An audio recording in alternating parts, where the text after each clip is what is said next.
నమస్తే ఆర్బీసీ ఆధ్యాత్మ ప్రేక్షకులకి స్వాగతం. సో సౌందర్య లహరి ఎంతో అద్భుతమైన ఈ కవిత్వం నిజంగా కవిత్వమేనా లేకపోతే శ్రీచక్రంలో మంత్రతత్వానికి ఇది ప్రతీక. ఇలాంటి అద్భుతమైన సౌందర్య లహరి గురించి అమ్మవారి గురించి తెలుసుకుందాం. ప్రస్తుతం మనతో పాటు బెనారస్ బాబు గారు ఉన్నారు, వారి మాటల్లోనే విందాం. నమస్కారం గురుగారు. నమస్తే అమ్మా. గురుగారు, సౌందర్య లహరి అమ్మవారి గురించి వర్ణించేది ఆదిశంకరాచార్యుల వారు రచించినది. అద్భుతమైన ఈ సౌందర్య లహరి గురించి ఈరోజు మన ప్రేక్షకులకి పారాయణ విధి విధానాలు, అలాగే రోజు నిత్య జీవితంలో చేసుకునే పూజలో కూడా అమ్మవారిని ఎంత సులువుగా, అంటే ఇందులో ఒక 100 శ్లోకాల వరకు ఉంటాయేమో కదా, సో అది చిన్నగా ఏదన్నా ఒక్కొక్క శ్లోకంగా ఏదన్నా చదువుకోవచ్చా, లేకపోతే అసలు పారాయణ చేయాల్సిన విధి విధానాలు ఏంటి అనేది తెలియచేయండి. సౌందర్య లహరి అనేటువంటి నామంలోనే అనేక రకాలైనటువంటి విషయాలు దాగి ఉన్నాయి. దానిలోనే 3 రకాలైనటువంటి బీజాక్షరాలు ఉన్నాయి. అయితే అసలు సౌందర్య లహరి మనం పారాయణం చేయడానికి అర్హులమా?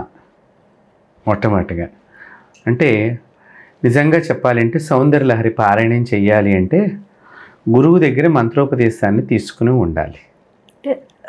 లలితా సహస్రనామంకి అలానే అన్నారు, అండ్ ఇప్పుడు సౌందర్య లహరికి కూడా ఖడ్గమాలకు కూడా అంటారు కదా. ఖడ్గనామ, లలితా సహస్రనామము, ఖడ్గనామావళి, లలితా త్రిశతి, ఇవన్నీ అమ్మవారికి సంబంధించినవి. ఎంత ముఖ్యమైన విద్యలో సౌందర్య లహరి కూడా అంతకు మించినటువంటి విద్య.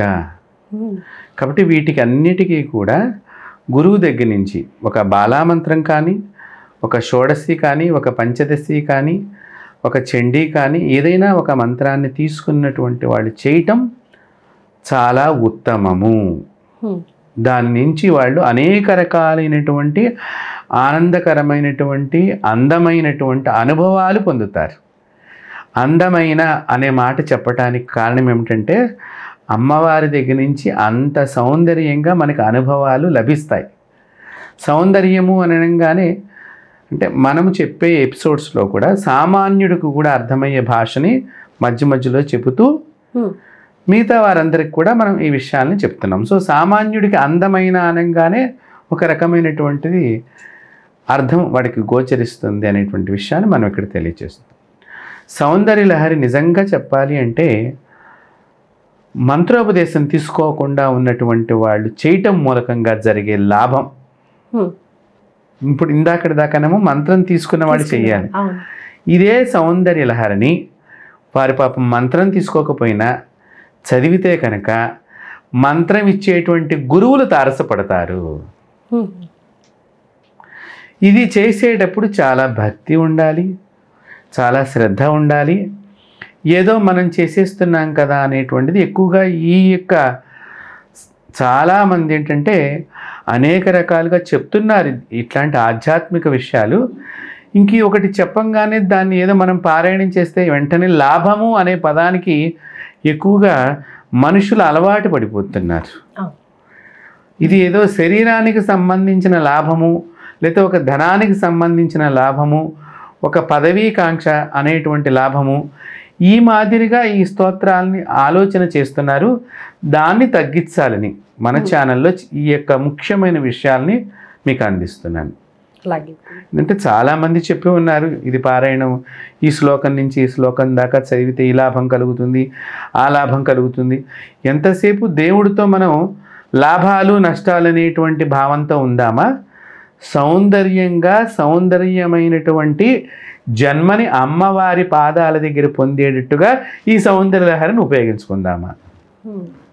ఇక్కడ సౌందర్య లహరి 100 శ్లోకాలతో ఉంటుంది. ఇందాక మీరు చెప్పినట్టుగానే దీన్ని ఆదిశంకరాచార్యుల వారు అమ్మవారిని అత్యంతమైనటువంటి సుందరమైనటువంటి ఘట్టంలో వారు దీన్ని రచన చేయటం జరిగింది.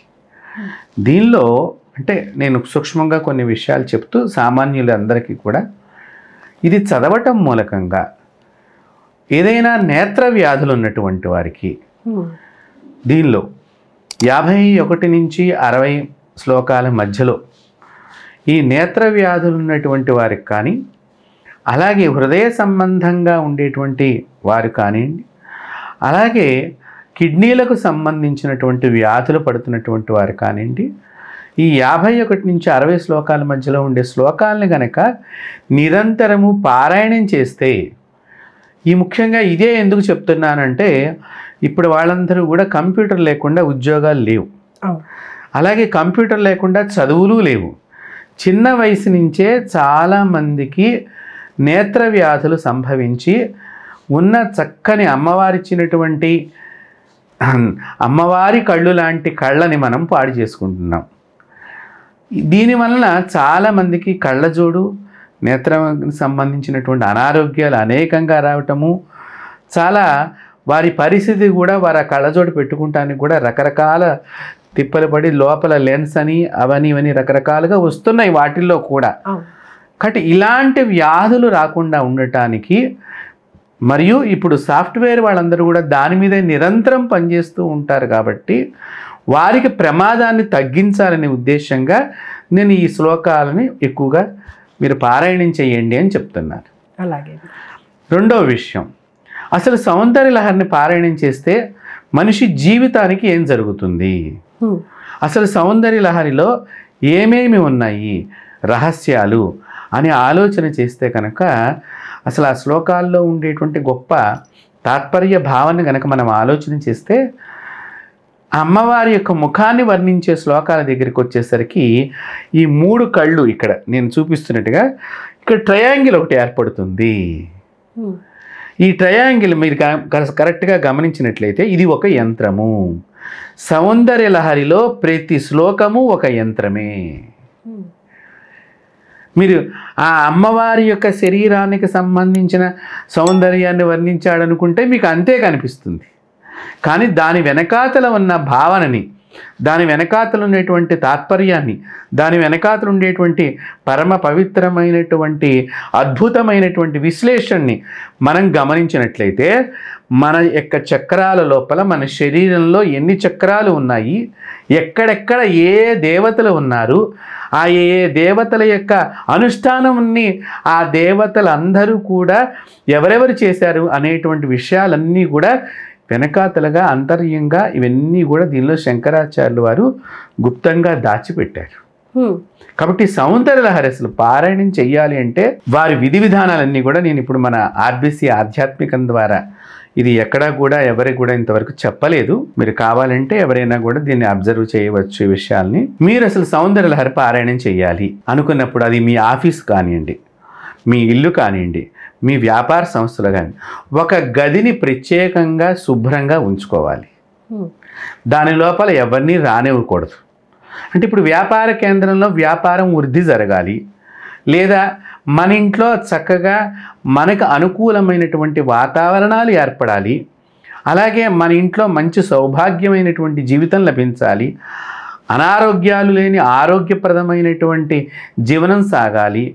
అలాగే ఒక హాస్పిటల్లో కూడా ఇది గనక వారి హాస్పిటల్ వారు గనక ఒక చక్కని దివ్యమైనగా ఒక లోపల ఒక గదిని వారు ప్రత్యేకించి దీని గురించే పారాయణం గురించి అని పెట్టుకున్నట్లయితే హాస్పిటల్లో వాళ్ళు కనుక అక్కడ ఒక ఎంప్లాయీని పెట్టి ఈ పారాయణం చక్కగా వచ్చినటువంటి వారిని పెట్టి కనుక అక్కడ పారాయణం చేస్తే వారి ఆసుపత్రిలో ఉన్న వాళ్ళందరికీ కూడా చక్కని ఆరోగ్యం లభించి మరణాల యొక్క సంఖ్య తగ్గిపోతుంది. ఇది ఆసుపత్రి లోపల చక్కగా, అంటే అక్కడికి ఎవరి రాకూడదు, లోపల పరమ పవిత్రంగా ఉండాలి. వ్యాపార కేంద్రాల్లో కానీ ఇళ్లల్లో కానీ ఒక గదిని శుభ్రంగా ఉంచుకోవాలి. ఆ గదిలో పరిమళ ద్రవ్యాల యొక్క సుగంధమైనటువంటి వాసనలు వెదజల్లేటట్టుగా మనం ఏర్పాటు చేసుకోవాలి. ధూప్ స్టిక్స్ లాంటివి, అత్తరు, పరిమళమైనటువంటి అక్కడ ఉండేటువంటి మన కర్టెన్లు కానివ్వండి, ఆ గోడల యొక్క కలర్స్ కానివ్వండి, ఒక బాలభానుడు ఉదయిస్తున్నప్పుడు లేత ఆరెంజ్ కలర్ అంటాం మనము, అలాంటి కలర్స్తో కూడుకున్న వాటి పెట్టుకుని చక్కగా అమ్మవారి యొక్క చిత్రాన్ని, లలితామాత యొక్క చిత్రాన్ని ఎదురుగుండా పెట్టుకుని చక్కగా ఎదురుగుండా కూర్చుని మంచిగా మనం పారాయణం చేస్తుంటే ఆ ఇంటి లోపల ఆ దేవత తాండవిస్తుంది. ఇదిగా పారాయణం చేయాలి, ఈ మాదిరిగా పారాయణం చేయాలి. చేసేటప్పుడు చేసేవారు కూడా సౌందర్యంగా ఉండాలి.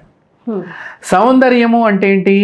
మనసు ఆనందంగా ఉండటము, శరీరాన్ని కూడా చక్కగా సౌందర్యంగా అమ్మవారు ఏ రకమైనటువంటి వస్త్రధారణ ధరించినదో ఆ మాదిరిగా దీనిలో కూడానమ్మా తెలుపు రంగు వస్త్రాలను ధరిస్తే ఒక రకమైన ఫలితం, ఎరుపు రంగు వస్త్రాలు ధరిస్తే కనుక రాజకీయ నాయకుల ఇళ్లల్లో కనుక ఇలాగ ఎరుపు రంగు వస్త్రాన్ని ధరించి ఈ సౌందర్య లహరిని పారాయణం నిత్యము చేయించుకొని చక్కగా దాని తీర్థము దాని యొక్క హోమ ప్రసాదాన్ని వారు తీసుకున్నట్లయితే కనుక ఉన్నత పదవులు లభిస్తాయి. కాబట్టి ఎరుపు రంగు వస్త్రాలు, చందనపు రంగు వస్త్రాలు, అలాగే మీ జీవితంలో ఎవరికైనా కూడా భర్త వియోగం ఉన్నది అని గనక ఎవరైనా జ్యోతిష్యులు కానివ్వండి, ఎవరైనా గురువులు కానివ్వండి మీకు సూచించి లేదా మీరు తెలుసుకునే ప్రయోగంలో ఆ విషయాలు తెలుసుకోబడినా కూడా దాన్ని కూడా రూపుమాపగలిగేటువంటి శక్తివంతమైనటువంటి పారాయణం ఈ భూమి మీద మనకు శంకరాచార్యులు వారు మాత్రమే అందించారు. అది ఒక్కటే సౌందర్య లహరి. కాబట్టి ఇలాంటి సౌందర్య లహరిని చాలా గౌరవ భావనతో, భక్తి భావనతో, ప్రేమ భావనతో, చాలా అమ్మవారి యందు అనురాగం ఎంత ఉండాలంటే పరమేశ్వరుడుట అంత అనురాగాన్ని చూపించినాడట. ఆ మాదిరిగా మనం కూడా ఎంత అమ్మవారి యందు ఒక పుత్రుడులాగా మనం అనురాగాన్ని, ఒక పుత్రికలాగా మనం ఒక అనురాగాన్ని అమ్మవారి మీద చూపించి ఈ పారాయణం చేసుకున్నట్లయితే కనుక చాలా చాలా శుభాలు కలుగుతాయి. ప్రతి దేవతా పారాయణము చాలా గొప్పది, కానీ ఈ సౌందర్య లహరిలో మాత్రం వచ్చేసరికి దీనిలో ప్రతి ఒక్క శ్లోకము, ఒక్కొక్క యంత్రము, ఒక్కొక్క మంత్రము, ఒక్కొక్క బీజాక్షరాలన్నీ కూడా దీనిలో శంకరాచార్యులు వారు నిక్షిప్తం చేశారు. ఇది ఒక లాభాలు అంటే శారీరక లాభాలు ఉన్నాయి, మానసిక లాభాలు ఉన్నాయి.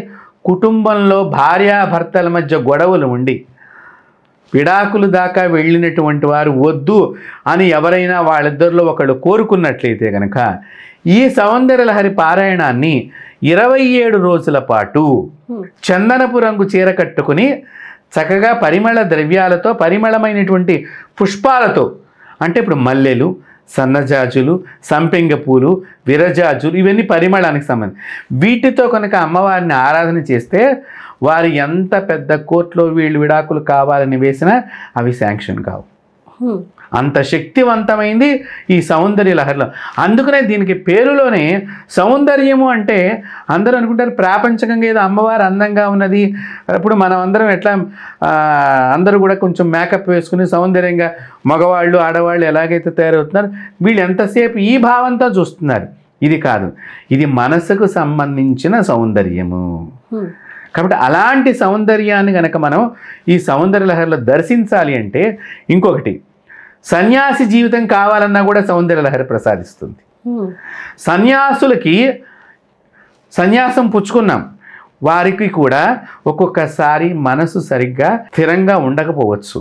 అలాంటి వారు కూడా అమ్మవారి యొక్క ఫోటో కింద చక్కగా ఈ కాషాయ వస్త్రాన్ని ధరింపచేసి అమ్మవారికి ఫోటో పైన కాషాయి రంగు కలిగినటువంటి వస్త్రముతో మాలగా వేసి వీరు చక్కగా కాషాయ వస్త్రాన్ని ధరించి చక్కగా అమ్మవారి ఎదురుగుండా గంగ సింధూరంతో కనుక ఈ సౌందర్య లహరిని పారాయణం చేసినట్లయితే ఉత్తమమైనటువంటి సన్యాసిలాగా, అంటే ఒక చంద్రశేఖరేంద్ర సరస్వతి స్వామీజీలాగా, ఒక చంద్రశేఖర భారతి మహాస్వామిలాగా అలాంటి సన్యాసి యొక్క గొప్పతనం కలిగినటువంటి లక్షణాలు ఈ సన్యాసుల్లో కూడా లభిస్తాయి.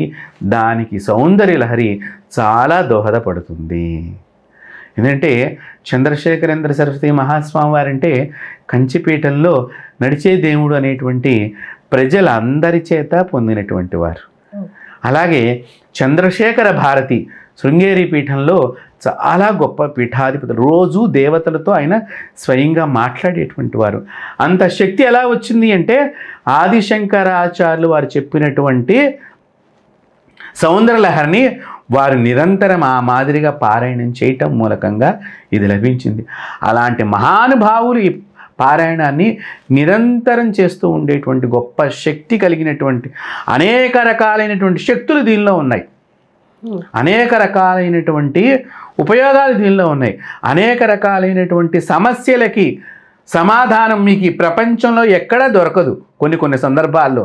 అలాంటిది సౌందర్య లహరిని కనుక పారాయణం చేస్తే అన్నదమ్ముల మధ్య, అక్క చెల్లెళ్ళ మధ్య, అత్తాకోడళ్ళ మధ్య, అమ్మా నాన్నల మధ్య, పిల్లలకి తల్లులకి మధ్య, పిల్లలకి తండ్రికి మధ్య వచ్చే సమస్యల్ని కూడా, అంతేకాదమ్మా ఎప్పుడైనా సరే పరదేశం వాళ్ళు మన దేశం మీదకి దండయాత్ర చేసినప్పుడు, మన దేశం గెలవాలి, పరదేశం వారు ఇదవ్వాలి అనుకునేటప్పుడు సౌందర్య లహరిని గనక పారాయణం చేస్తే భారతదేశం ఎప్పుడు నిరంతరము విజయ పదంలోనే ఉంటుంది. ఇది ఎవరు చెయ్యాలి అంటే సైనికుల లోపల ఉండేటువంటి దేవాలయ సైనికుల స్థావరాల దగ్గర కూడా దేవతా మందిరాలు కడుతూ ఉంటారు. అక్కడ పారాయణం చేయించినట్లయితే మన భారతదేశం ఎప్పుడూ కూడా గొప్పగా వర్ధిల్లుతూ ఉంటుంది, శోభామానంగా వెలుగొందుతూ ఉంటుంది. అంటే ప్రతి సమస్యకి సమాధానము ఈ సౌందర్య లహరి. అయితే ఇంతటి అద్భుతమైన సౌందర్య లహరిలో అమ్మవారి చిత్రపటం పెట్టుకోవాలి అన్నారు కదా గురుగారు. ఏ రూపకంగా అంటే లలితా పరమేశ్వరియా, లక్ష్మీదేవియా, లేకపోతే ఏ రూపకంగా అమ్మవారి పటం ఉండాలి అని అంటారు? ఇక్కడ అమ్మవారిని లలితాదేవిగా కానివ్వండి, రాజేశ్వరీ దేవిగా కానివ్వండి, భువనేశ్వరీ దేవిగా కానివ్వండి మీరు కొలవచ్చు. ఈ 3 రూపాల్లో ఉండేటువంటి చిత్రాన్ని పెట్టుకోవటం చాలా విశేషం. దీనిలో ఎందుకంటే అనేక రకాలైనటువంటి శక్తులకి కలిగినటువంటిది. భువనేశ్వరి దేవిని పెట్టుకోవటం మూలకంగా రాజ్యం మన హస్తగతం అవుతుంది. అంటే ఇప్పుడు మనం వేరే రాజ్యం మనం కైవసం చేసుకోవాలి. అప్పుడు భువనేశ్వరి దేవిని పెట్టుకున్నట్లయితే ఆ శక్తిని అంతా కూడా మన భారతీయ మిలిటరీకి అమ్మవారు అందిస్తూ ఉంటుంది. అంటే ఇప్పుడు ఇక్కడ మీరు చెప్పారు అనేక సందర్భాలలో కూడా సౌందర్య లహరి చదవచ్చు అని. అయితే చాలామంది రాజ్యాల గురించి మాట్లాడేదానికంటే కూడా నిత్య జీవితంలో ఒక సామాన్యుడికి ఉండే సమస్య తన భూ సమస్యలు అనేవి వాళ్ళు కష్టపడి సంపాదించుకుని కొనుక్కున్న భూమి గురించి పోరాటం చేస్తూ ఉంటారు. అలాంటి వాళ్ళు మరి భువనేశ్వరి అమ్మవారి రూపకంగా పెట్టుకొని చేయవచ్చు. భువనేశ్వరిగా చేయవచ్చు, లలితాదేవి ఫోటో కూడా పెట్టుకుని చేయవచ్చు. గృహస్థులందరికీ కూడా లలితాదేవి తొందరగా దగ్గరగా వచ్చేటువంటి దేవత, అనుగ్రహించేటువంటి దేవత. అందులో మాతృమూర్తులందరికీ కూడా అంటే స్త్రీలందరికీ కూడా అమ్మవారు తొందరగా దగ్గరికి రావాలనుకుంటుంది. కాబట్టి వారు గనక నిష్టగా ఈ యొక్క పారాయణాన్ని చేసినట్లయితే అంటే లేత ఎరుపు రంగు లేదా దాడిమి ఫలం యొక్క రంగు, దానిమ్మ ఫలంలో దానిమ్మ పువ్వుల్లో వచ్చేటువంటి లేత ఆ రంగుని కట్టుకుని చేసినట్లయితే కనుక ఇంట్లో నిరంతరము సర్వశుభాలు కలుగుతాయి. వీరు గనక చేస్తే, ఈ తల్లి గనక చేసినట్లయితే వీళ్ళ పిల్లలు పుట్టే వారికి కూడా లాభాలు కలుగుతాయి. 3 తరాలకి లాభాన్ని అందించగలిగేటువంటి శక్తి సౌందర్య లహరిలో ఉన్నది ఒకరు చేయటం మూలకంగా. రైట్. అయితే గురుగారు ఇక్కడ మీరు పారాయణం ఎవరైనా చేయొచ్చు, ఒక పూజారినైనా పెట్టించుకొని చేయించుకోవచ్చు అని అంటున్నారు కదా. అంటే ఫలితం అంతదాకే ఉంటుందా? ఒకరితో చేయించుకుంటే వచ్చే దానికంటే కూడా స్వయంగా చేసుకోవడం చాలా ఉత్తమం అని అంటూ ఉంటారు మీరు. కావచ్చు. ఇప్పుడు మనకి సౌందర్య లహరి పారాయణం చేయటం ఇప్పుడు నాకు రాలేదు అని అనుకుందాం, వారికి చేయించుకోవాలి. మన ఆర్బీసీ ఆధ్యాత్మికలను చూసిన తర్వాత విన్న తర్వాత వారికి చేయించుకోవాలి. నాకు అయ్యో ఈ సమస్య ఉన్నది, నాకు పారాయణం రాదు కదా అనుకున్నప్పుడు మరి మన వారికి ఎలాంటి మనం సమాధానం ఇవ్వాలి అంటే చక్కగా పారాయణం చేయగలిగినటువంటి బృందాన్ని, ఇప్పుడు చాలామంది కూడా మన తెలుగు రాష్ట్రాల్లో ఒక బృందంగా ఏర్పడి నేర్చుకుంటున్నారు, అలాగే దాన్ని పారాయణం చేస్తున్నారు. ఇంటింటికి వెళ్ళి పారాయణం చేసేవాడు కొంతమంది ఉన్నారు. కాబట్టి అలాంటి బృందాన్ని పిలిపించి పారాయణం చేయించుకుంటాం కానివ్వండి, చక్కగా నేర్చుకున్నటువంటి వేద బ్రాహ్మణుని మనం పిలిపించుకుని వారి చేత కానీ జపం చేయించుకున్నట్లయితే తక్షణం వీళ్ళకి కొంత ఉపశమనం ఏర్పడుతుంది. మరి ఇలాంటి సందర్భాల్లో దీక్ష నియమాలు ఏంటి? ఇక్కడికి వచ్చేసరికి దీక్ష అంటే సౌందర్య లహరిని పారాయణం చేద్దామనుకున్నటువంటి వారు పూర్తిగా నేల మీద పడుకుని ఉండాలి. లేదు శరీర అవస్థ బాగా లేదు కాబట్టి చెక్క బెంచి మీద పడుకుని ఉండాలి, దాని మీద కొత్త దుప్పటి వేసుకుని పడుకుని ఉండాలి. భూశయనము చేయగలిగిన వాడు భూశయనము. తర్వాత ఆహార నియమాలలో ఉల్లి వెల్లుల్లిపాయలు తీవ్రమైనటువంటి మసాలా దినుసులు లాంటివి కానీ తీసుకోకుండా ఉండాలి. తర్వాత గృహస్థ జీవితంలో ఉండేటువంటి వాళ్ళు కొన్ని రోజులు మాత్రమే దీన్ని పారాయణం కింద పెట్టుకుని చేయటం ఉత్తమము. ఎందుకంటే వారు ఏకాంత జీవితం గడుపుతూ ఉండాలి కాబట్టి అలాంటిది గృహస్థ ఇళ్లలో రోజు అలాంటి జీవితం అంటే కొంచెం కష్టమైనటువంటి విషయాలు కాబట్టి వారు కొద్ది రోజుల పాటు ఒక 11 రోజులో, 21 రోజులో, 27 రోజులో, ఇలా 29 రోజులో, ఇలా ఒక సంఖ్యగా పెట్టుకుని ఒక దీక్ష నియమాన్ని పాటించాలనుకున్న వాళ్ళు దీన్ని ఈ మాదిరిగా పారాయణం చేయటం చాలా ఉత్తమం. అయితే ఇందులో 100 శ్లోకాలు ఉంటాయి అని అన్నారు కదా, కొన్ని పారాయణలలో ఏంటంటే పలానా ఇంత సర్గల వరకు చదువుకోవాలి, ఇన్ని శ్లోకాలు చదువుకోవాలి అనేది ఉంటుంది. మరి ఇప్పుడు మీరు 11 రోజుల నుంచి 29 రోజుల దాకా చెప్పినప్పుడు ఈ సర్గల క్రమం కూడా ఏమైనా మారుతుందా, లేకపోతే పర్టికులర్ గా ఇంత అనేది ఏమన్నా ఒక సంఖ్య ఉంటుందంట? ప్రతిరోజు 100 శ్లోకాల పారాయణం చేసుకోవాలి. పూర్తిగా సౌందర్యలహరి పారాయణం చేయవలసింది, ప్రతిరోజు చేయవలసింది. వారు చెయ్యాలి అనుకున్నటువంటి వారు స్త్రీలు ముఖ్యంగా ఇళ్లలో పనిని పూర్తిగా ముగించుకుని అందరూ ఆఫీసులకు వెళ్ళిపోయారు అనుకున్నటువంటి సమయంలో వీరు ఒక రూమ్ని కానీ ఒక ప్రదేశాన్ని కానీ శుభ్రం చేసుకుని చక్కగా మంచిగా అగరబత్తీలు కానివ్వండి, ధూప్ స్టిక్స్ కానివ్వండి పెట్టుకుని ఈ పారాయణం చేస్తూ అమ్మవారిని తదేకంగా కనుక అలా చూస్తూ ఉన్నప్పుడు అమ్మవారి మనతో మాట్లాడినటువంటి భావన కూడా పొందగలుగుతాము. అంత గొప్పది సౌందర్యలహరి. మాట్లాడుతుంది, మన దగ్గరికి వచ్చి అమ్మవారు స్వయంగా మాట్లాడుతుంది. అలాంటి అనుభవాలు నా జీవితంలో చాలా ఉన్నాయి. కాబట్టి మనం ముందర ప్రయత్నం చెయ్యాలి. ప్రయత్నం చేయటంలో లోపం లేకుండా ఉండాలి. దీనికి మొదట బ్రహ్మచర్యము, భూశయనము, ఆహార నియమాల్లో కొన్ని పదార్థాలు తీసుకోకుండా ఉండటము, తర్వాత సౌందర్యలహరి పారాయణం చేసేటువంటి వాళ్ళు ఎవరైనా ఆ పారాయణ సమయంలో ఇంటికి వచ్చినప్పుడు వాళ్ళు ముష్టి వాళ్ళు కానివ్వండి, లేదా ఒక చాకలమ్మాయి కానివ్వండి, ఇస్త్రీ బట్టలు పట్టుకెళ్ళటానికి కానివ్వండి, లేదా పనమ్మాయి కానివ్వండి, బంధువులు కానివ్వండి, ఎవరు వచ్చినా ఏదో ఒకటి పదార్థాన్ని వాళ్ళకి ఇస్తూ ఉండటం మూలకంగా వీళ్ళకి తొందరగా దేవత అనుగ్రహాన్ని పొందుతారు. అంటే ఎవరో ఒకళ్ళు, అది మగవాళ్ళైనా కావచ్చు, ఆడవాళ్ళైనా కావచ్చు, అమ్మవారు అనేక రకాలుగా పరీక్షలు పెడుతూ ఉంటుంది. పారాయణం చేసేటప్పుడు ఒక దీక్ష పట్టినప్పుడు దీక్షలో మనకు అనేక రకాలైనటువంటి పరీక్షలు జరుగుతూ ఉంటాయి. కాబట్టి ఈ దీక్షా నియమాలలో మనం ఇంట్లో కూడా తినకూడని పదార్థాలు వంట చేయకూడదు. వీరు ఎవరైతే చేస్తున్నారో పారాయణమో ఇంట్లో కుటుంబ సభ్యులందరికీ చెప్పుకోవాలి, నేను ఇలా పారాయణం చేస్తాను, నన్ను ఇట్లాంటివి మీరు అడగమాకండి. ఎందుకంటే ఇప్పుడు అనేక రకాల గృహాలు అనేక పదార్థాలు వచ్చేస్తున్నాయి కాబట్టి అంటే ఇలా నియమంగా పెట్టి తినకపోవడమే కాదు, ఇంట్లో కూడా అలాంటి రాకుండా చేసుకోవాలి. చేసుకుంటాం మూలకంగా అమ్మవారి యొక్క దివ్యమైన శక్తి తొందరగా ఆ ఇంటిని ఆకర్షిస్తుంది. అయితే పారాయణ ఇలా వేరే వాళ్ళతో చేయించుకోవచ్చు అని అన్నారు కదా, అలాంటి సందర్భంలో కూడా దీక్ష నియమాలు అవి సామూహికమైనటువంటి పారాయణ కింద వస్తుంది తప్ప వీరు వ్యక్తిగతమైనటువంటి పారాయణం కిందకి రాదు. దానివల్ల కొంత శుభం కలుగుతుంది, కొంత మనశ్శాంతి లభిస్తుంది. ఆ సామూహికంగా పారాయణం చేసేటువంటి బృందం అంతా కూడా ఇలాంటి నియమంతోనే వచ్చి గనక వారి ఇళ్లలో చేసినట్లయితే అంతే భావన కలుగుతుంది. అలాగే ఇంకా సౌందర్యలహరి పారాయణం చేస్తున్నప్పుడు అమ్మవారి చిత్రానికి మీరు పూలమాల వేసి మీరు చక్కగా పూజకు కూర్చున్నారనుకోండి, మీరు పారాయణం చేస్తూ ఇలా చేయి పెట్టినప్పుడు అమ్మవారి యొక్క ఆ పూలమాల కింద పడుతుంది కూడా. అంతటి ఆనందాన్ని సౌందర్యలహరి మనకి ప్రసాదిస్తుంది. అంటే అదొక మహిమ కింద చాలామంది చెప్పుకుంటూ ఉంటారు కదా. నిజంగా దీక్షగా కనుక మీరు కూర్చున్నట్లయితే ఆ పుష్పమాల కానివ్వండి, ఆ పువ్వులు కానివ్వండి, వాటి అంతటికి అవే కింద పడతాయి.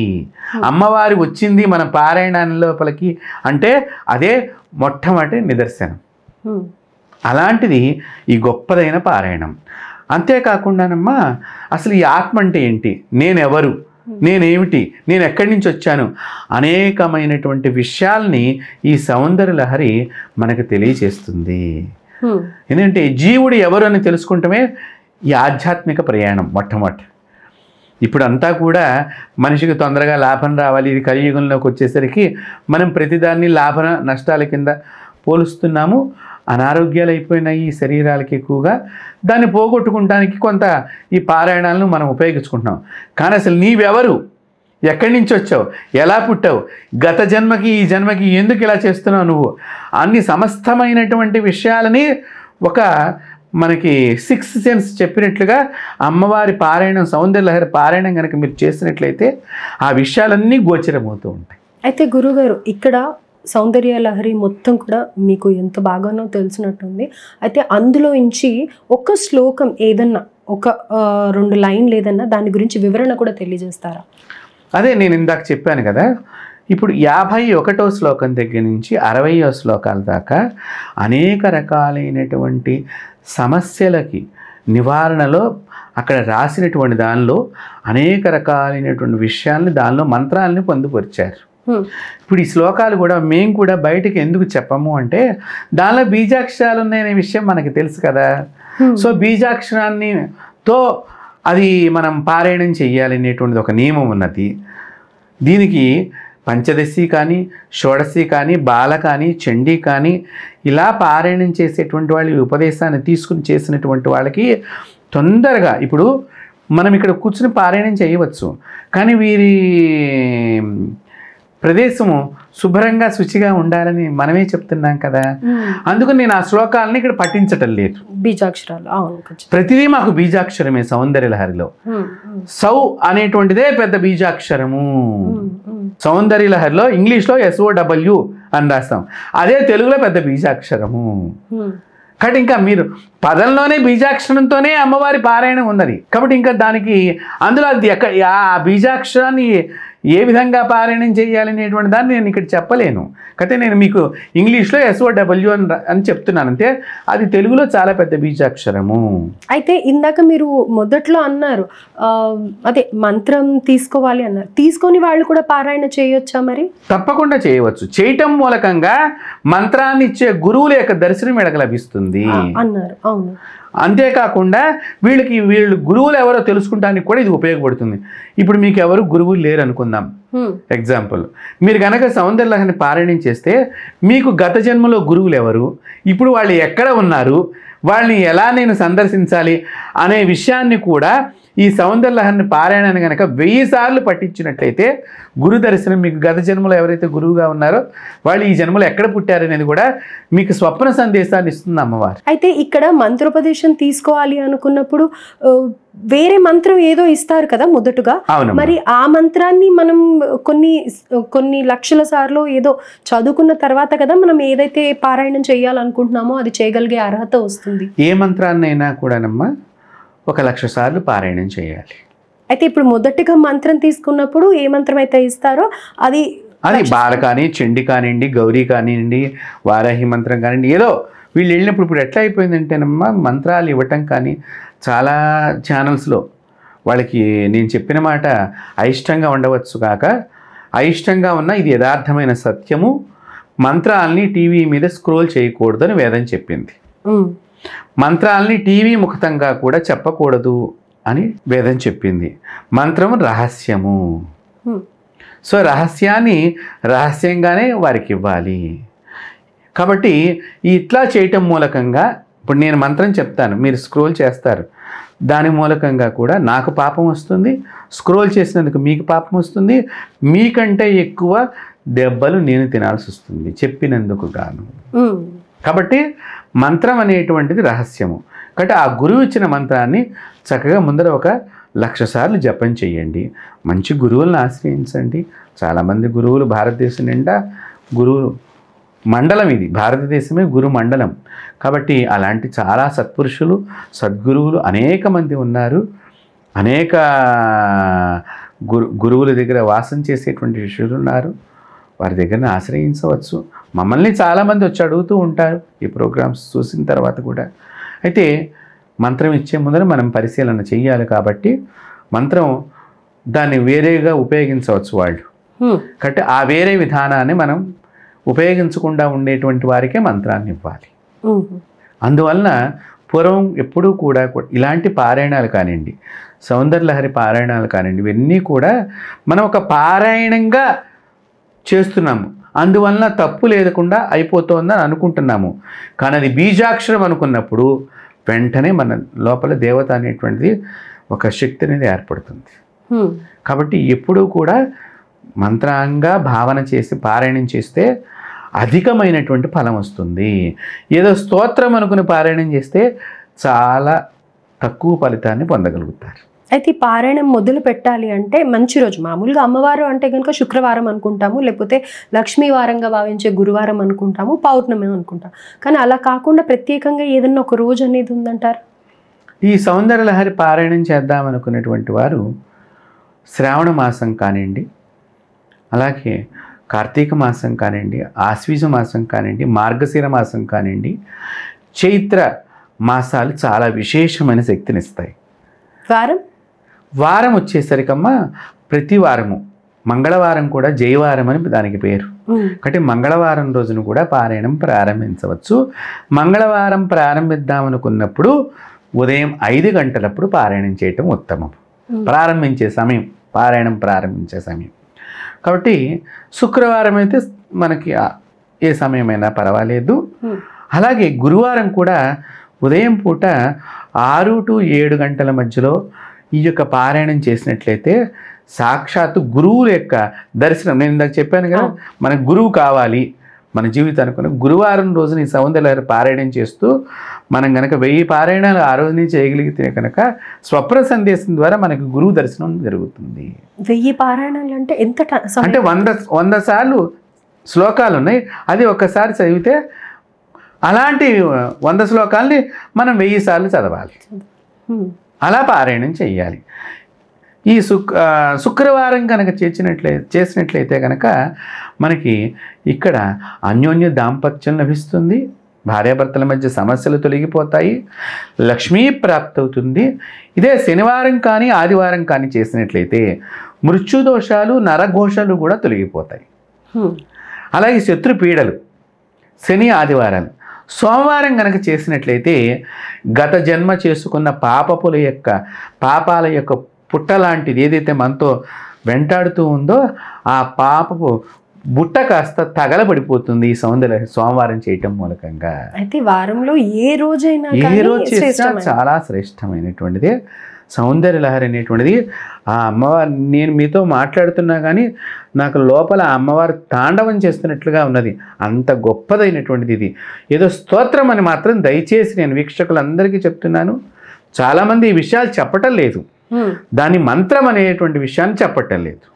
ఆ చెప్పకపోవటం మూలకంగా ఏంటంటే మామూలుగా ఏదో పారాయణం కూర్చుని ఏదో ఒక గంపగా కూర్చుందాము, పారాయణం చేద్దాము, నేను బాగా చేశాను, నేను ఇదే అనుకుంటున్నారు. కానీ ఒక మంత్రం అనుకుని పారాయణం చేసినట్లయితే చాలా గొప్పగా ఉంటుంది. ఇది ఎక్కడ పారాయణం జరుగుతుందో అక్కడ పరమేశ్వరుడితో కలిసి దర్శనమిస్తుంది. సౌందర్య లహరి గురించి అద్భుతంగా మీరు తెలియజేయడం జరిగింది. అయితే నిత్యం కూడా పీఠంలో అమ్మవారి సేవలో ఉండే మీకు ఎన్నో అనుభవాలు ఉండుంటాయి. అయితే అందులోంచి మీకు ఎంతో అపురూపంగా అనిపించే కొన్ని అనుభవాలు మా ప్రేక్షకులతో పంచుకోండి గురుగారు. చాలా సంతోషం. సౌందర్య లహరి పారాయణం చేసేటువంటి వాళ్ళు అంటే చాలా నియమాలుగా ఇందాక ఉండాలని నేను చెప్పడం జరిగింది.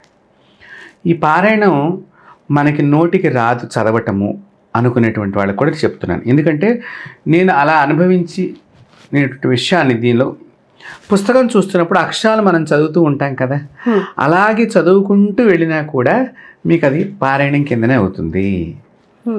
అంటే అంతలాగా అమ్మవారు కరుణించడానికి మనకి అక్షరాలు మనం ఒకటి కలుపుకుంటూ వెళ్ళి చేసినా కూడా అమ్మవారు నిన్ను కరుణించడానికి ఉన్నది. అలాంటి ప్రయోజనం ఈ సౌందర్య లహరిలో మనం పొందుతామన్నమాట. అలాంటిది నేను ఈ పారాయణం చేసినప్పుడు నేను చాలా గమనించిన విషయాల్లో ముఖ్యంగా ఎదుట వాళ్ళ ఆరా ఎంత దూరంలో ఉన్నది, ఎంతవరకు ఉన్నది అనేది నేను చెక్ చేశాను. సౌందర్య లహరి పారాయణం మనం గనక అది ఒక విద్యమ్మ. అది ఏదో మనం పారాయణం చేశాం కాబట్టి అనటానికి కాదు. ఈ మధ్య ఆరాని కానీ లేకపోతే నెగిటివ్ ఎనర్జీ ఉందని కానీ కొంతమంది ఇట్లా 2 ఐరన్ రాడ్స్ లాంటివో కొన్ని దానికి ఒకటి వచ్చి ఇలా చెక్ చేస్తున్నారు, గమనించారు కదా, ఇన్స్ట్రుమెంట్స్ పెట్టుకొని చెక్ చేస్తున్నారు. ఇప్పుడు అది ఏదో సిస్టమ్గా నేను దగ్గరగా నా దగ్గరికి 89లోనే పుట్టపర్తి బాబా వారికి సంబంధించినటువంటి బాగా పెద్ద భక్తుడైన ఒక ఐఏఎస్ కలెక్టర్గా ఉన్నటువంటి వ్యక్తి అప్పట్లో, ఆయన మామూలుగా ఇట్లా గురువులు ఎక్కడెక్కడ ఉన్నారు అనేటువంటి విషయాన్ని ఆయన ఇంకా ఎవరెవరు ఉన్నారు శక్తివంతమైన గురువులు అనేది ఆయన రీసెర్చ్ చేస్తున్నారట. సో ఒకనొక సందర్భంలో ఈ కంప్యూటర్స్లో మామూలుగా వెబ్సైట్స్ అవన్నీ చెక్ చేస్తున్నప్పుడు మా వెబ్సైట్ కూడా దానిలో కనిపించింది. సో ఆయన పరిశీలన చేసినప్పుడు ఈ ఆరా విషయంలో నా దగ్గరకు నా ఫోటో మీద ఆయన ఆరా చెక్ చేయటం జరిగింది. చెక్ చేసి ఆయన పుట్టపర్తి దగ్గర నుంచి నా దగ్గరికి 1 వీక్ ఉండటానికి వచ్చారు. సో ఆరాని విశ్లేషంగా మనకు తెలియచేసేటువంటిది మన ఆరా యొక్క శక్తి లోపల నెగిటివ్ ఎనర్జీని అంతటిని కూడా బయటికి పోగొట్టి ఆరా యొక్క భాగము విపరీతంగా పెద్దదిగా చేయగలిగిన శక్తి ఈ సౌందర్యలహరికి ఉన్నది. అంటే ఇప్పుడు మనకి ఆరా అనేది శంకరాచార్యుల వారికి ఎంత ఉన్నది మనం చెప్పలేము. వారి సాక్షాత్తు అపర శివులు అని వారికి పేరు. అలాంటి శంకరాచార్యుల వారి సౌందర్యలహరి పారాయణం చేయటం మూలకంగా ఇప్పటిదాకా వారి ఆరాని కనుగొన్న వాళ్ళు ఎవరూ లేకపోయారు. అంత పెద్దదిగా వారి ఆరా అయిపోయింది. దానికి కారణం ఈ సౌందర్యలహరి పారాయణం చేయటం. అంత పెద్దదిగా ఆరా ఉండటం మూలకంగా ఈ రోజు దాకా కూడా ఇంత కలియుగంలో ఈ క్షణాల్లో కూడా శంకరాచార్యులు వారు అనగానే ప్రతి ఒక్కరికి కూడా అమ్మో అని ఒక నమస్కారం చెయ్యాలి అనేటువంటి భావన కలుగుతోంది. అంటే ఆదిశంకరాచార్యులు వారి యొక్క ఆరా ఇప్పటికీ కూడా సజీవంగా ఈ యొక్క భూమండలంలో తిరుగుతున్నది అని చెప్పడంలో నాకు ఎటువంటి సందేహం లేదు. అంత గొప్పది ఈ సౌందర్యలహరి. ప్రతి మనిషి తన యొక్క సూక్ష్మ శరీరాన్ని డెవలప్మెంట్ చేసుకుంటానికి, ఇదే ఇందాక చెప్పాను కదా, గురువులు వారి అంటే ఒక సన్యాసికి కూడా మామూలుగా వర్ణాశ్రమ ధర్మాలలాగా సన్యాసి జీవితం తీసుకుందాము అనుకుని తీసుకున్నా వాళ్ళు ఆ సన్యాసి జీవితంలో వాళ్ళకి స్థిరత్వం ఏర్పడదు. అలాంటి వాళ్ళు కూడా ఈ యొక్క సౌందర్యలహరి పారాయణం చేయటం మూలకంగా వారి మనస్సు, వారి లోపల ఉండేటువంటి కర్మదోషాలు, అంటే ఇప్పుడు గృహస్థులుగా ఉన్నవాళ్ళు సన్యాసం పుచ్చుకోవచ్చు, బ్రహ్మచారులు సన్యాసం పుచ్చుకోవచ్చు, ఇలా మనకి సిస్టమ్ ఉన్నది. కాబట్టి గృహస్థులుగా ఉన్న వారికి ఏంటంటే మళ్ళీ కుటుంబ బాధలు అవన్నీ గుర్తుకొస్తూ ఉంటాయి. వచ్చి చెప్పంగానే వాళ్ళ ఇంట్లో అమ్మాయికి ఏదో బాగుండలేదంట, అల్లుడు ఏదో అనారోగ్యం అయ్యాడంట, లేకపోతే కోడలు ఇబ్బంది పెడుతుందంట అనగానే ఈ సన్యాసం పుచ్చుకున్నానికి కొంచెం స్థిరం అప్పుడు ఇబ్బందిగా అనిపిస్తుంది. ఇలాంటి సన్యాసం తీసుకుని ఆయన ఏదో మోక్ష సాధన చేద్దాం అనుకుని ఇలాంటి పరిస్థితుల్లో ఈ సౌందర్యలహరి పారాయణం చేస్తే కనుక చాలా చక్కని అనుభూతుల్ని పొందుతారు వాళ్ళు. మనిషి యొక్క ఆరాని డెవలప్మెంట్ చేసి ఆరా లోపలికి మళ్ళీ నెగిటివ్ ఎనర్జీ రాదు. ఓకే, షీల్డ్ లా పనిచేస్తుంది. ఒక రక్షణ కవచము, మనకి మన శరీరానికి అది ఒక రక్షణ కవచము, అలా పనిచేస్తుంది. నేను ఈ సౌందర్యలహరిని నేను ఒక 5-6 శ్లోకాలు పారాయణం చేసి ఒకసారి నేను వేరే చోటకి వాళ్ళ ఒక సమస్యతో చెప్పినప్పుడు రాత్రి 10:30-11 ఆ ప్రాంతం అమ్మ. ఆ సమయంలో ఒక చిన్న కాలేజీ చదువుకునే అమ్మాయికి ప్రేతాత్మ ఆవహించింది. నేను ఈ సౌందర్యలహరిలో దానిలో ఉండేటువంటి శ్లోకాల యొక్క ఎక్కడ ఏది చేస్తే బాగుంటుందని తెలుసు కాబట్టి వెంటనే వారి ఇంట్లో నేను భస్మం అడగటం జరిగింది. వారు విభూతి అక్కడ వాళ్ళ ఇంట్లో ఉన్నటువంటి దాన్ని ఉండలాగా ఉన్నదాన్ని నాకు తెచ్చిచ్చారు. నేను దాని చేతితో ఇలా పట్టుకుంటూ ఆ శ్లోకాన్ని పారాయణం చేయంగానే ఆ శరీరంలో ఉండే ఆత్మ నాతో మాట్లాడటం జరిగింది. కాబట్టి శరీరానికి సంబంధించినటువంటి సర్వ దుష్కర్మల్ని పోగొట్టేటువంటి శక్తి ఈ సౌందర్యలహరికి ఉన్నది. ఆత్మలతో మనం మాట్లాడవచ్చు, మన శరీరం లోపల ఉండేటువంటి ఆత్మతో కూడా మనం మాట్లాడవచ్చు. ఈ శరీరంలో ఆత్మ భగవంతుడి శక్తి సంబంధమైంది. ఈ ఆత్మ భగవంతుడితో ఎప్పుడు భగవంతుడితో కనెక్షన్ని పెంచుకుంటానికి ఈ యొక్క సౌందర్యలహరి ఉపయోగపడుతుంది. ఎవరికైనా దుష్ట ఆత్మలు ఆవహించి వారిని ఇబ్బంది పెడుతున్నప్పుడు దాని యొక్క భాషను కూడా వీళ్ళు అర్థం చేసుకుని దానికి కావాల్సినటువంటి మెటీరియల్ని దాని బాధను పోగొట్టడానికి కూడా ఇది ఉపయోగపడుతుంది. అంతేకాకుండా సూసైడ్స్ చేసుకుని కానీ ఇలా రకరకాలుగా ప్రమాదాల్లో చనిపోయినటువంటి వాళ్ళు కానీ వాళ్ళకి ఆత్మశాంతి ఉండదు. సౌందర్యలహరి పారాయణం చేసి ఆ రోజున కనుక వాళ్ళ ఇంట్లో చక్కగా ఒక కొంతమంది బృందంలాగా వాళ్ళు సౌందర్యలహరి పారాయణం చేసి ఆ పారాయణం అయిన తర్వాత అమ్మవారికి చక్కని పెరుగన్నము, పాయసాన్నము ఇవి 2 నైవేద్యం చేయాలి. నైవేద్యం చేసి బయట ముష్టివారికి కానీ పేదవారికి కానీ ఈ యొక్క పారాయణం చేసిన తర్వాత నైవేద్యమైనటువంటి ప్రసాదం కింద పెట్టినట్లయితే వీళ్ళింట్లో ఆ చనిపోయినటువంటి వారి యొక్క ఘోష తొలగిపోతుంది. రైట్. అంత విశేషంగా ఈ సౌందర్యలహరి మనకి పనిచేస్తుంది. అయితే పారాయణం గురించి మాట్లాడినప్పుడు నేను మిమ్మల్ని ఒక ప్రశ్న అడగడం మర్చిపోయాను. ఏ వయసు నుంచి ఏ వయసు వారి వరకు చేయొచ్చు, ఎవరెవరు చేయొచ్చు? అంటే చిన్నపిల్లలు చేయకుండా ఉండటం మంచిది. ఎందుకంటే వారికి అప్పుడే ఉపదేశం కాదు. రెండోది వారికి తెలియదు కూడా, వారికి వచ్చేటువంటి ఇబ్బందులు ఆడపిల్లల్లో. పెద్దవాళ్ళకి తెలిసినట్టుగా కొన్ని సమస్యలు చిన్నపిల్లలకి తెలియవు తొందరగా, కానీ చిన్నపిల్లలు చేయకుండా ఉండటం ఆడపిల్లల్లో మంచిది. మగవాళ్ళు అనేటువంటి వాళ్ళకి వచ్చేసరికి కూడా ఈ చిన్నపిల్లలు దాన్ని పలకటంలో కొన్ని దానిలో బీజాక్షర సంయుక్తంగా ఉండేటువంటి ఉంటాయి కాబట్టి ఒక్కొక్కసారి తప్పుగా చదివేటువంటి ప్రమాదం ఉంటుంది. కాబట్టి ఆ మిగతా మగపిల్లల్లో కూడా అలాంటి వాళ్ళు చదవకుండా, వేద పాఠశాల వాళ్ళకైతే దాన్ని చక్కగా పారాయణం చేయగలుగుతారు, వాళ్ళకి ఏమి ఇబ్బంది లేదు. పిల్లలకు వచ్చేసరికి పెద్దవారైతే కనుక ఎవరైనా చదవవచ్చు, పూర్వ సుహాసినులు చదవవచ్చు, అలాగే భార్య లేనటువంటి మగవారు చదవవచ్చు, దంపతులు ఇద్దరు కూడా చదవవచ్చు. దంపతులు ఇరువురు చదువుతున్నప్పుడు ఇంకొక రహస్యం చెప్తాను నేను.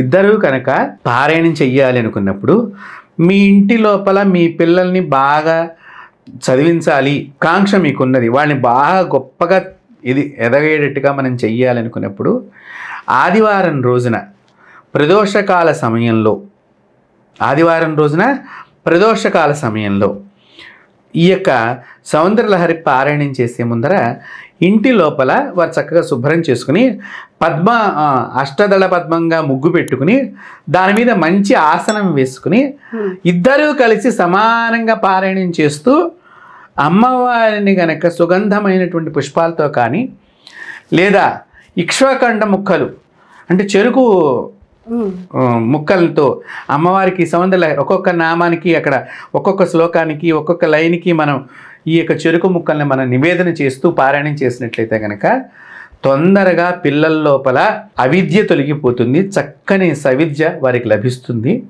అనారోగ్యాలు కూడా తొలగిపోతాయి. అయితే ఇది ఎన్ని వారాలు పాటించాలని అంటారు? దీనికి కనీసం 12 ఆదివారాలు చేయటం చాలా మంచిది. మధ్యలో ఏదన్నా ఇబ్బంది కలిగినప్పుడు మనం ఆ వారం చెయ్యకుండా ఇంకొక వారం మనం ఎక్స్ట్రాగా చేయటం ఉత్తమం.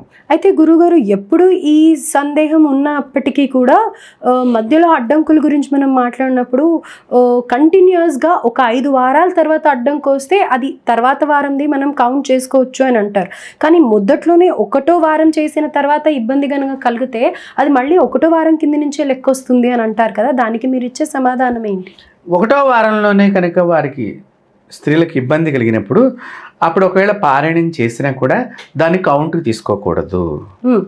అది 1-2 వారాలకైనా లేకపోతే మొదటి వారానికి 2వ వారానికి ఇబ్బంది ఏమీ లేదు. 2వ వారం అయిన తర్వాత ఏదైనా ఇబ్బంది వచ్చినా ఏమి ఇబ్బంది ఏం లేదు. అది 2వ వారం నుంచే 3వ వారం నుంచి కంటిన్యూషన్ కింద వస్తుంది. అలాగే గురుగారు ఎంతో అద్భుతంగా ఈ సౌందర్య లహరి గురించి చెప్పారు. సో అలాగే మీరు కొత్త కొత్త విషయాలు కూడా తెలియజేశారు ఇందులో.